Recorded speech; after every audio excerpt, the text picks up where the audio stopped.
devil's greatest triumph was not persuading man to worship him. It was persuading man that he does not exist. And once that deception took root, he no longer needed to wear horns, only smiles. He no longer needed to summon demons, only directors. The battlefield of faith was no longer the cathedral. It became the screen. The modern sermon is no longer preached from pulpits.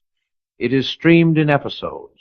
Once upon a time, the storyteller was a prophet, warning of the wages of sin. Now, the storyteller is an influencer, assuring us that sin is merely self-expression. Every generation thinks itself too clever for myth, yet every age invents new ones to replace the old. And in this new mythology of entertainment, good and evil have changed costumes. Heaven has become a backdrop, hell a metaphor, and witchcraft a metaphor for empowerment. What was once condemned as rebellion against divine order is now marketed as independence, creativity, and freedom. But freedom without truth is only another name for slavery. It begins innocently, as all temptations do. A show about a misunderstood girl at a gloomy school, a tale about a charming fallen angel, a fantasy about monsters and magic. We say, it's only fiction. Yet, fiction has always been the language through which eternity speaks. Every myth we absorb shapes our moral imagination. Every story we admire becomes a sermon to our soul. You may think you are watching for entertainment, but entertainment is education in disguise. The devil does not need you to summon him. He only needs you to sympathize with him. And so today's world worships not by kneeling, but by binge-watching. The new altar is the glowing screen, the new liturgy the episode that plays just one more time. When I was alive, I once wrote that our world was a great shadowland, where heaven's light reaches only faintly through the fog of appetite and pride. Today that fog has thickened. It is not only that men do not believe in God. They do not believe in good. They have replaced revelation with representation and faith with feeling. The imagination, once meant to lift us toward the divine, is now dragged down to decorate the abyss. It is not that art has become evil. It is that art has forgotten awe. We have replaced worship with wonder, reverence with curiosity, obedience with opinion. And this is why witchcraft has become fashionable again, because it flatters the oldest desire in the human heart to be as gods, to command rather than serve, to shape reality by will rather than by grace. Take, for instance, the curious case of Wednesday. The series pretends to be merely a dark comedy, a modern Gothic fairy tale. Yet beneath its charm lies a sermon far older than Christianity itself, that emotion is weakness, detachment is strength, and individuality is salvation. Wednesday Addams is not portrayed as lost. She is portrayed as liberated from family, from faith, from any moral frame except her own delight. She is the high priestess of cynicism, and the world applauds. But the soul cannot live long on detachment. It was not made to be admired, it was made to love. The lie of the modern age is that coldness is power. But indifference is not strength, it is starvation. A soul that feels nothing soon believes in nothing. The devil does not need to tempt you to hate God. He only needs to convince you that you do not need him. Next comes The Witcher, a world of monsters and mercenaries, where morality is a coin to be flipped rather than a compass to be followed. Its message is seductive. There are no heroes, no villains, only choices. And while this may sound mature, it is the most ancient heresy of all, that good and evil are illusions, mere constructs of perception. Once that seed takes root, the conscience rots quietly. We begin to admire complexity more than clarity, cunning more than compassion. The sword that once defended truth becomes the instrument that cuts truth to pieces. Yet, if there is no true north, every compass is worthless. The Witcher's world mirrors our own, cynical, weary, allergic to virtue. We call that realism. But reality without righteousness is only despair in disguise. Then there is Lucifer, the most charming devil ever televised. He is handsome, witty, misunderstood. He plays the piano, helps the police, falls in love. How harmless, how human he seems. And yet, that is precisely the danger. For this Lucifer does not tempt you to evil, he tempts you to empathy, empathy without repentance, sympathy without surrender. His rebellion is no longer monstrous but relatable. He is no longer the enemy, he is the anti-hero. But you cannot make peace with the father of lies by rebranding him as misunderstood. You can humanize the devil all you want. He will still dehumanize you. The story of Lucifer is the inversion of the gospel, redemption without the Redeemer, salvation through self-acceptance. But self-acceptance without humility is merely pride dressed for television. If you think these stories are harmless, consider this. Repetition is ritual. Every episode rehearses a belief. Every character trains the imagination. You do not need to bow to an idol if you already think like one. Witchcraft, in its purest symbolic sense, is not about spells. It is about sovereignty. It is the belief that one's will is supreme, that reality must bend to desire. That creed is now the spirit of modernity itself. Our generation no longer prays, "Thy will be done." It whispers instead, "My will be done." That is witchcraft in its subtlest form. Not the invocation of demons, but the dethronement of God in the human heart. And then came Game of Thrones, that grand spectacle of kingdoms and betrayal, blood and beauty, fire and ice. It presented itself as realism, a world without clear good or evil, only politics and power. Yet beneath the armor and dragons lies a theology older than paganism itself, that power is truth and the throne is God. The moral center collapses under spectacle. We are taught to admire cunning more than courage, manipulation more than mercy. We cheer for those who play the game well, not for those who play it rightly. If you want to live, the world whispers, you must abandon honor. Thus the imagination of millions has been baptized in moral grayness. The story becomes not a tragedy of fallen men, but a celebration of falling. When virtue becomes naive and cruelty becomes clever, the soul begins to lose its appetite for light. Evil does not conquer by being stronger. It conquers by being entertaining. But perhaps the most dangerous of them all hides behind the face of innocence. The chilling adventures of Sabrina. Here the witch no longer hides in the forest. She walks in daylight, speaks like a modern girl, dresses like rebellion disguised as empowerment. The series teaches that submission to authority, be it parental, moral, or divine, is oppression. That the only salvation is self-determination. And in this new gospel, the serpent has rewritten Genesis. The forbidden fruit is now the symbol of awakening. Yet no one tells the viewer that every self-made God becomes his own tormentor. Witchcraft is not merely the invocation of darkness, it is the enthronement of the self. The new religion of our age no longer says, "There is no God." It says, "You are God." And thus the world becomes a cathedral of mirrors, everyone praying to their own reflection. The same spirit hums softly beneath the enduring myth of Harry Potter. Yes, it is beautiful. Yes, it captures wonder.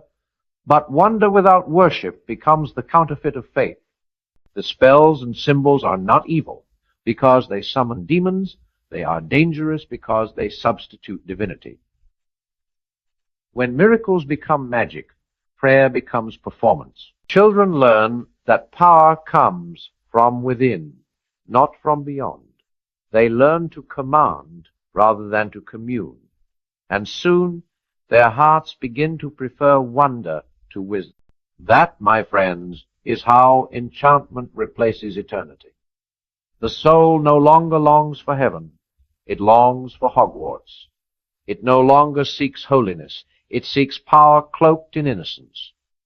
The moral imagination, once shaped by parables of humility and grace, is now shaped by stories of control. The line between creation and creator has been blurred until the creature thinks himself sovereign. And then there is Stranger Things, the most brilliant disguise of all.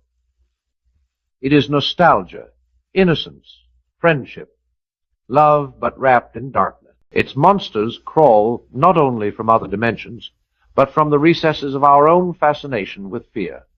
It tells us that facing the darkness is what makes us human, and that is true to a degree. But what it does not tell us is that staring too long into the abyss reshapes the eyes. The mind becomes comfortable with horror. The heart begins to enjoy what it should resist. When the demonic becomes aesthetic, evil ceases to be terrifying, it becomes thrilling. And once the thrill replaces terror, the conscience sleeps. The great seduction of the modern imagination is not that it celebrates sin, but that it sanitizes it. Evil, when polished and packaged, no longer warns, it entertains. You see, each of these shows is not merely a production, it is a parable. It teaches, not through sermons, but through sympathy. You begin to feel for the witch, admire the fallen angel, excuse the tyrant, pity the demon, and in doing so, the moral axis of your heart tilts a little more toward confusion. Once good and evil lose their distance, the soul loses its direction. The danger is not that you will become wicked. It is that you will become weary of discernment, weary of conviction, weary of standing firm. The spirit of witchcraft does not enter through ritual. It enters through indifference. It whispers, "It doesn't matter." And when everything becomes morally relative, the devil has won without a fight. But let me be clear, the purpose of this warning is not to condemn art, nor to demand censorship. It is to awaken discernment. For imagination is holy when it remembers its origin. The power of story is not evil. It is sacred when it reveals truth. The devil does not create anything. He only corrupts what already exists. Witchcraft is the parody of worship. The spell is the parody of prayer. The ritual is the parody of reverence. Every temptation is merely a truth inverted. And so, what we see in these modern shows is not creativity gone wild, but theology gone numb. The soul, forgetting its hunger for God, feeds instead on shadows of transcendence. Once long ago, I wrote that all that is not eternal is eternally out of date. These words have never been truer. The modern world chases relevance and loses reverence. It confuses emotion for spirituality and opinion for revelation. We have built a civilization that feels deeply but believes nothing. And when feeling replaces faith, the door is wide open for every counterfeit miracle. Witchcraft, in its cinematic form, is not about broomsticks or cauldrons. It is about imagination divorced from truth. It is what happens when man worships wonder and forgets wisdom. If you look carefully, you will notice that each of these shows glorifies a single theme: power without responsibility, knowledge without humility, freedom without obedience. These are not just plot lines, they are philosophies. They teach subtly that the human heart is its own law, its own judge, its own savior. But the human heart, left to itself, is a tyrant. It is capable of great beauty, yes, but without grace, it devours itself. The ancient sin was not murder or theft. It was pride. Ye shall be as gods. That was the first spell ever cast, and it is still being cast today, now with better lighting and higher resolution. We live in a time where darkness sells because it feels authentic. Light feels naive. Goodness feels simplistic. We crave complexity even in corruption, depth even in despair. But truth, like light, is simple because it is pure. It does not need embellishment. It only needs courage to be seen. Every generation must choose whether it will worship the Creator or the creation. And in that choice lies the fate of the imagination itself. When imagination kneels before the divine, it becomes a cathedral. When it kneels before the self, it becomes a mirror maze. Witchcraft is the worship of mirrors. Christianity is the worship of light. The question is not whether these shows are evil. The question is whether your soul has grown too comfortable with darkness. When the conscience stops flinching, when the heart stops discerning, when the mind stops questioning, then the spell is complete. You do not need to curse God to forget him. You only need to be entertained long enough to stop hearing his voice. The greatest danger of evil is not its ugliness, but its charm. We expect darkness to appear as horror, but the devil has learned something new, or rather something ancient, that to conquer the modern soul, he must first entertain it. And so evil no longer arrives with horns and sulfur. It arrives with cinematography and soundtracks. It seduces the senses before it enslaves the soul. We have come to believe that if something feels moving, it must be good. If it stirs emotion, it must be truth. But not every tear is holy. Not every thrill is divine. The serpent, too, can play beautiful music. The tragedy of our age is not that people no longer believe in God, but that they still believe in everything else. The consequence of this spiritual amnesia is subtle, yet catastrophic. When good and evil become mere tropes, the conscience becomes an accessory. The moral imagination, once a sacred compass, is now a screen for projection. The human heart becomes desensitized, unable to tell the difference between sympathy and surrender. We start to pity sin, to romanticize rebellion, to intellectualize disobedience. And soon, the soul forgets how to kneel. We forget that humility was never humiliation. It was health. The modern mind believes that enlightenment comes from rebellion. But rebellion is only glorious when what you rebel against is truly evil. The devil's cleverest lie is convincing you that obedience is slavery. Yet obedience to truth is the only thing that ever set a man free. You see, witchcraft, not the folklore, but the philosophy, is older than time. It is the belief that will alone defines reality. It is pride institutionalized as power. It is the unspoken religion of our age, the worship of the self. It whispers that there are no laws higher than desire, no authority higher than emotion. It promises transcendence but delivers isolation. The practitioner of such spiritual freedom becomes his own God, and therefore his own prisoner. For no one can bear the weight of divinity. The heart collapses under its own worship. The ancient Hebrews once built a golden calf, not because they wanted to betray God, but because they wanted something they could see. They wanted control, not chaos, certainty, not surrender. The modern man builds the same idol, only now it glows in pixels. We too want a faith we can edit, a morality we can customize, a spirituality that flatters rather than confronts. That is the witchcraft of modernity. It turns revelation into reflection, prayer into projection. The new magic circle is the algorithm that shows you only yourself, your own beliefs mirrored endlessly until you mistake the echo for God. C.S. Lewis once wrote, that hell is the place where everyone sits on their own throne, perfectly convinced they are right and perfectly alone. The danger of the age of witchcraft is not mass rebellion, but mass loneliness. We have exalted the self so highly that we have lost the ability to love beyond it. We do not seek communion, we seek validation. We do not seek truth, we seek confirmation. The self that was meant to be offered now demands to be worshipped. And when everyone becomes their own deity, the world becomes a pantheon of noise, all gods, yet none divine. The shows that glorify magic promise empowerment, but empowerment without grace always ends in decay. They teach that power heals, that mastery saves, that control brings peace.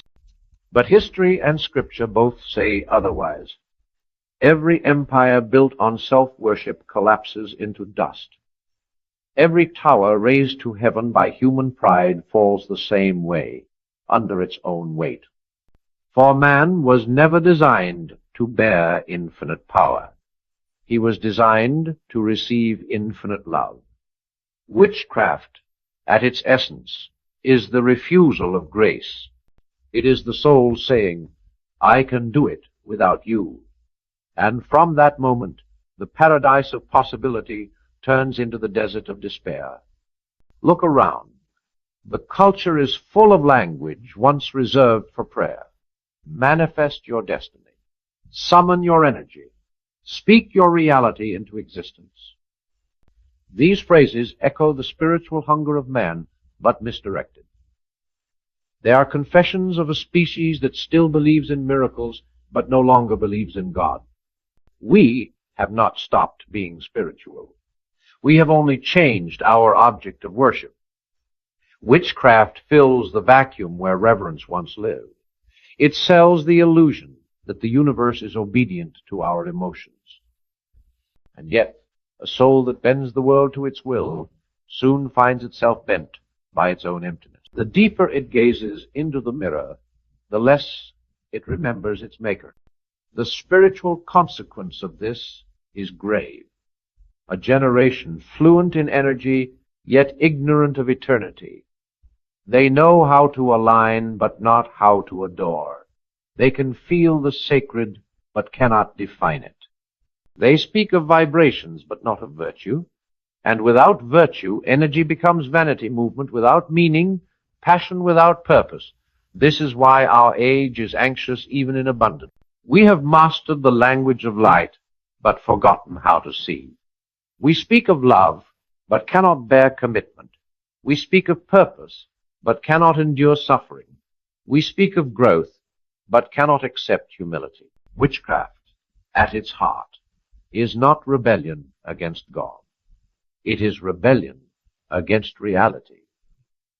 It promises that you can have joy without sacrifice, power without patience, divinity without discipline. But every shortcut to heaven leads through hell. And yet, I do not speak these words to condemn the viewer, but to awaken him. For the imagination was never meant to be extinguished, only redeemed. God does not destroy art, He sanctifies it. The problem is not that we create worlds, but that we forget who created us. The imagination was given not to rival God, but to reflect Him. Its purpose is not domination, but wonder. When art forgets its altar, it becomes idolatry. But when art remembers its origin, it becomes prayer. The true miracle of creativity is not that we can make, but that we are made. You may think it's just fiction. But fiction is the subconscious liturgy of a civilization. What we imagine, we eventually believe. What we admire, we eventually imitate. And what we normalize, we eventually become. That is why the battle for the human soul will not be fought with weapons, but with stories. The devil knows this better than we do. He has learned to package poison in poetry. But God, too, is a storyteller. And His story ends in resurrection. The question is, whose narrative will you live by?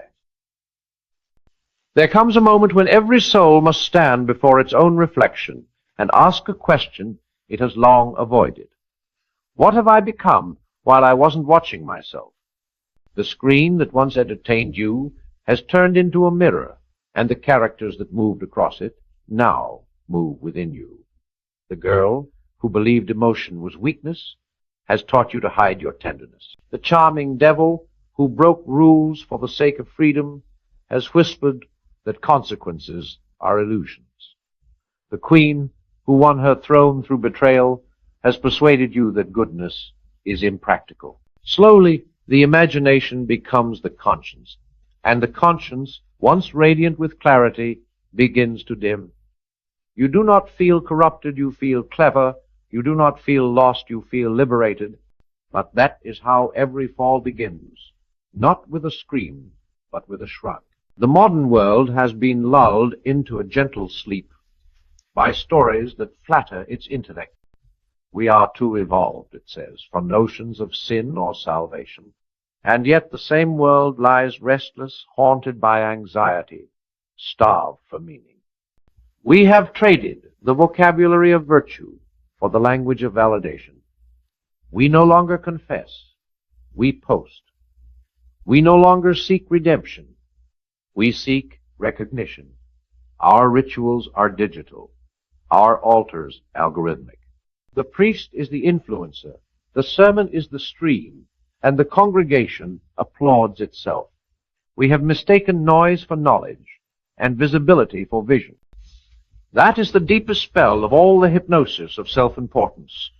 The devil no longer needs to tempt you with wickedness. He only needs to convince you that you are enough without grace. C.S. Lewis once said, "The gates of hell are locked from the inside." How true that remains. The modern soul is not dragged into damnation. It decorates it. We do not curse heaven. We curate our own little hells and call them identities. We no longer rebel violently. We rebel politely, with self-help slogans and pseudo-spiritual affirmations. Follow your truth, we say. But truth cannot be followed if it is constantly being invented. The command to follow your own truth is the same temptation whispered in Eden. You shall be as gods. And still we fall for it. We post about energy and manifestation, and we think we have found enlightenment. Yet, all we have done is rename pride and call it power. The witchcraft of the 21st century is psychological. It does not summon spirits. It shapes them. But listen carefully. The enemy does not mind you believing in spirituality. He only minds you believing in truth. He will let you meditate, manifest, align, vibrate as long as you never repent. Because repentance acknowledges an authority higher than the self. The devil does not fear power. He fears humility. He does not fear passion. He fears purity. Witchcraft, as it has evolved in our culture, is nothing more than the industrialization of pride. It tells every soul, you are light. But light without source is darkness pretending to shine. You were not meant to be your own Sunday. You were meant to reflect one. And yet, even in this fog, the light still calls. There is still that quiet ache that no binge watch can numb, that subtle longing between episodes, that whisper between notifications. There must be more than this. That voice is not the echo of nostalgia. It is the memory of heaven. It is the sound of eternity knocking on the walls of your temporary world. You can drown it with noise. You can bury it beneath pleasure, but you cannot silence it completely. It waits patiently behind every distraction, for the soul knows its true home, even when the mind forgets. Look again at your reflection, not with condemnation, but with honesty. Ask yourself, what have I allowed to shape me? Every story you consume leaves fingerprints on your imagination. Every image you admire becomes an ingredient in your identity. The question is not whether you are influenced, it is by whom. There is no neutral ground. The soul is always being discipled either by heaven or by hell. When you admire cruelty, you learn its rhythm. When you sympathize with pride, you rehearse its posture. When you laugh at sin, you soften your guard. And when you glorify rebellion, you eventually forget that there was ever something worth obeying. But you are not beyond return. You never were. Grace is not a concept, it is a pursuit. It chases even those who mock it. It waits at the end of every illusion, every heartbreak, every disappointment that reveals the futility of self-worship. The moment the soul admits its need, the spell breaks. Darkness loses its glamour, and humility becomes holy again. God is not threatened by your doubts, only by your indifference. He will walk through your screens, through your stories, through your cynicism, until the heart remembers its design to love something greater than itself. The danger of witchcraft is not that it introduces demons, but that it erases discernment. It replaces awe with irony, reverence with rebellion, faith with fascination. But fascination fades, and when it does, the human heart must choose despair or surrender. The mirror offers you only yourself. Heaven offers you everything beyond yourself. Choose wisely which reflection you will bow to, for whatever you worship, you become. And perhaps that is the final truth the modern age must face. You cannot watch shadows forever without becoming one. But you can turn. You can still turn toward the light that has never stopped shining. The same light that turned Saul into Paul, that turned fear into faith, that turned despair into song. It still burns behind the veil of your distraction. It waits for the soul that dares to look up instead of inward. For witchcraft begins with the worship of the self, but salvation begins with the surrender of it. There is a silence that follows every storm, the kind that makes you realize the noise wasn't out there, it was within you. You begin to sense it after the credits roll, when the final episode ends, and you are left staring at your own reflection in the black glass of the screen. That silence is holy. It is the moment when your soul remembers that entertainment cannot feed it, that thrill cannot save it, that self-worship cannot heal it.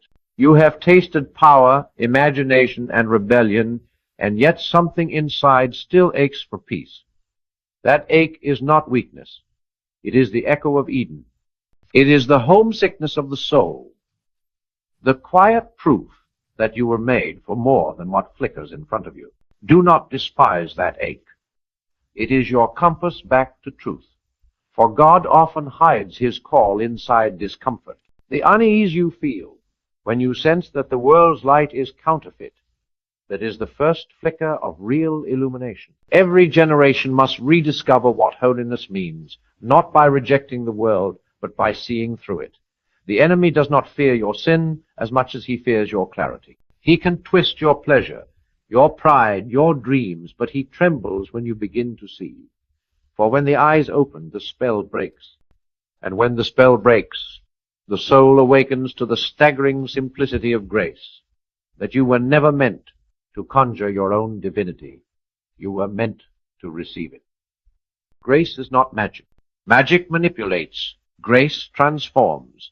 Magic bends the world to your will. Grace bends your will toward the good. Magic begins with, I want.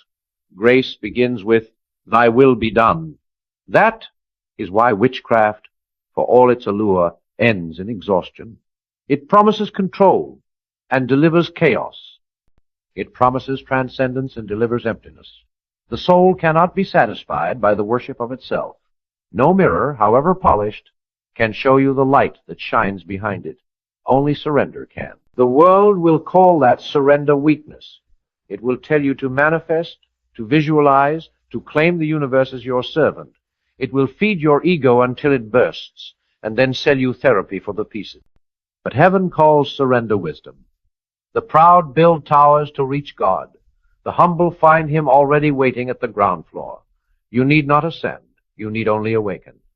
For God is not hiding behind the stars. He is standing quietly at the door of your conscience, knocking with every truth you try to ignore. There is a war being fought, not on battlefields, but in imaginations.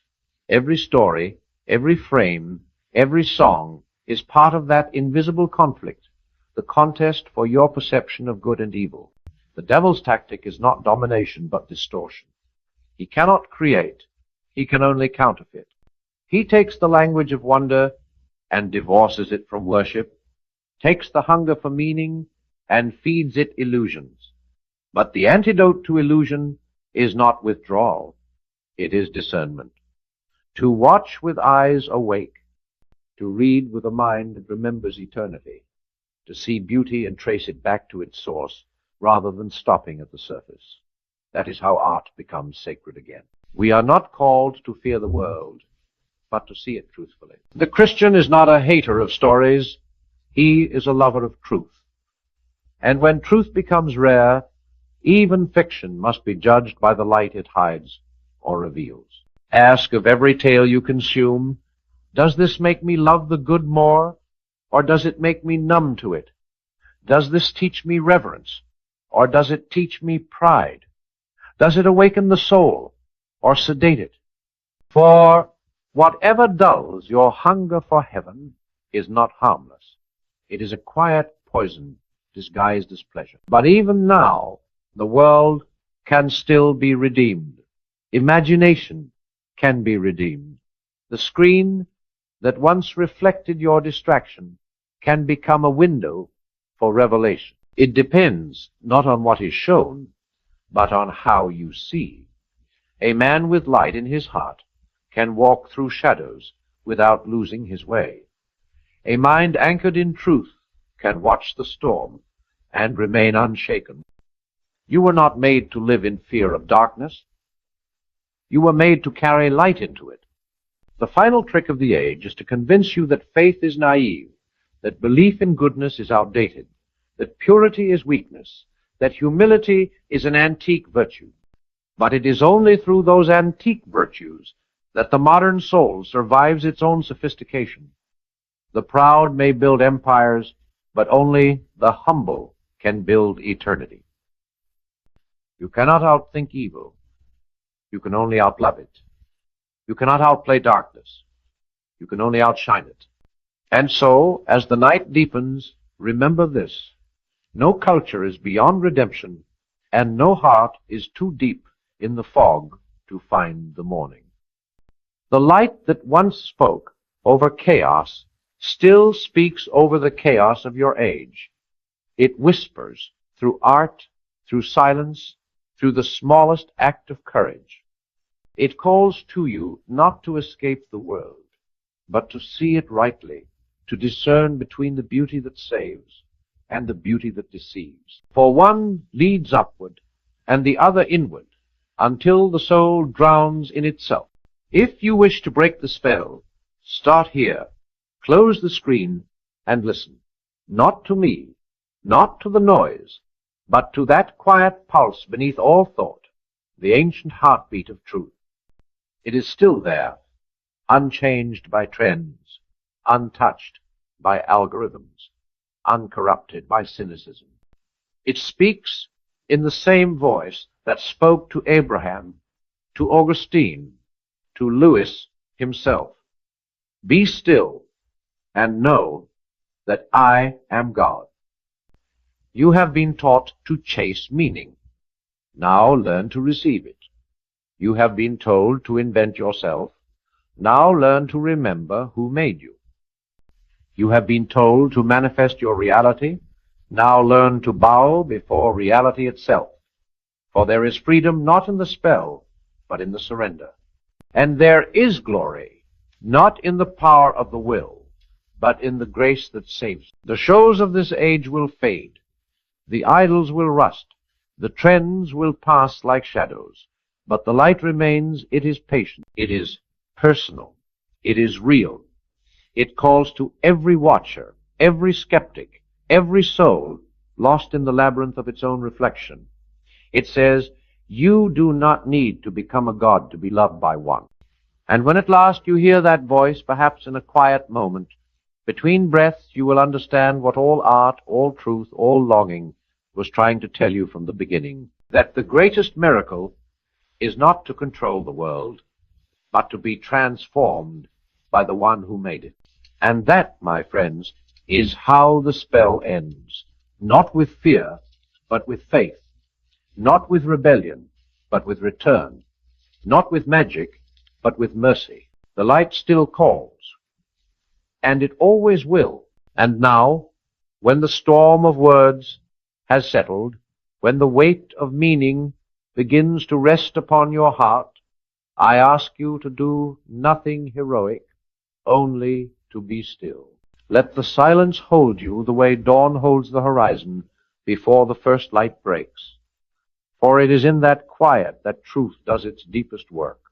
You will not meet God in noise or argument, but in the hush that follows understanding. The world screams for your attention. Heaven waits for your surrender. Do you feel it now, that faint trembling under the surface of your certainty? That is the soul remembering its first love. You have wandered through illusions of power, through the glittering cathedrals of self-worship, through the stories that promised freedom, but delivered only fatigue. And still, beneath it all, something tender remains. It is the ember the darkness could not smother, the spark that belongs to eternity. You may call it conscience, or longing, or ache, but it is the voice of the light itself, reminding you that you were never alone in the labyrinth. Close your eyes for a moment. Picture every scene you have ever admired, every hero, every struggle, every redemption. Notice how each story, even the ones wrapped in shadow, still hungers for the same ending, that good might prevail, that love might outlast death, that light might pierce the night. Why do we crave such endings? Because, deep down, we remember one. The gospel is not a foreign myth. It is the original memory of the human spirit, echoing in every tale we tell. Even in the stories that deny it, it whispers. Even in the shows that mock it, it waits. The heart cannot escape its design. It was made to worship. If it does not worship the Creator, it will worship creation. If it does not bow to truth, it will bow to trend. But worship is not slavery. It is alignment. The planets circle the sun not because they are chained, but because they are free within its gravity. So, too, the soul finds liberty only when it moves within the orbit of love. Outside of that orbit, it drifts brilliant for a moment, then cold, then lost. This is the age of lost orbit. Men have learned to reach the stars, but forgotten how to touch heaven. They build machines that speak, but have forgotten how to pray. They conjure worlds out of pixels, but cannot resurrect faith. Yet I tell you this, the night cannot last. There is a dawn that no screen can simulate, a glory that no lens can capture. When it breaks, every false light will fade. Every counterfeit flame will bow to the original fire. Until that hour, walk awake.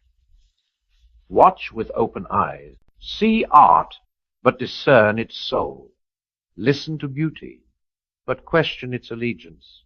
Let nothing steal from you the wonder that bows before holiness. The devil may dress his lies in poetry, but truth has a music that cannot be mimicked, the sound of grace forgiving even those who forget. And when you step back into the noise of the world, the traffic, the laughter, the endless scroll, remember that every soul you pass is also under a spell. Some are asleep, some are waking, some are still searching for the door. Be the quiet light in their darkness. You need not preach. Just burn gently, consistently, without pride. For a single candle held high can still expose 1,000 shadows. When the final story of the world is told, it will not be titled The Triumph of Man or The Fall of Faith. It will be called The Return of the Light. And in that final chapter, the author himself will step onto the stage he wrote, and every question will find its answer, every tear its meaning. Then we will see that even the darkest tales, even the ones that flirted with witchcraft, pride, and despair, were permitted for one reason only, that we might learn to choose the light not by command, but by love. Until then, keep watch. Guard the imagination. It is the gate of the soul. Fill it not with spells, but with songs. Let your mind be the altar where truth is remembered, and your life the proof that holiness can still walk unashamed among men. For though the world may stream its sermons of shadow, there remains one broadcast stronger than all the voice that whispers through conscience and beauty alike. Come home. And so the sermon ends, not in applause, but in awareness. The screen fades, the room quiets, and the listener you remain. The light still calls. It always will.